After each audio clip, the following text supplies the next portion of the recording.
Living రిలేషన్షిప్లో ఉండడం తప్ప అని నాకు చాలామంది అడుగుతుంటారు.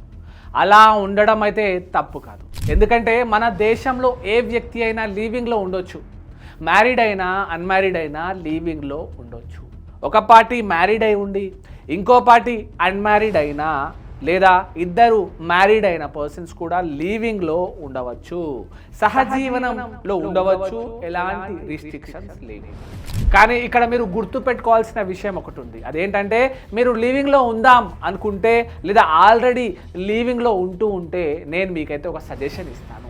మీరిద్దరు ఒక మ్యూచువల్ అగ్రిమెంట్ రెడీ చేసుకోండి. ఆ అగ్రిమెంట్ని ఎవరైనా మంచి లాయర్తో రెడీ చేయించుకోండి. అందులో మీరిద్దరు ఫ్రీ కన్సెంట్తో, ఇద్దరి సమ్మతితో, అంటే ఎవరి ప్రెషర్ మీ మీద లేకుండా రాయించుకుంటారు అని ఒక పాయింట్ చాలా ఇంపార్టెంట్. మీరు ఈ అగ్రిమెంట్ రెడీ చేసుకున్నప్పుడు మీ ఇద్దరిలో పెళ్లి ప్రస్తావం ఉందా అనేది చూసుకోండి. ఒకవేళ ఉంటే ఎప్పుడు చేసుకుంటారో చూసుకోండి. ఆ కండిషన్స్ ఏమైనా ఉంటే అవి కూడా క్లియర్గా రాయించుకుంటే మంచిది. ఒకవేళ ఇద్దరిలో పెళ్ళి అనే ఇంటెన్షన్ లేకపోతే అది కూడా రాయించుకోండి.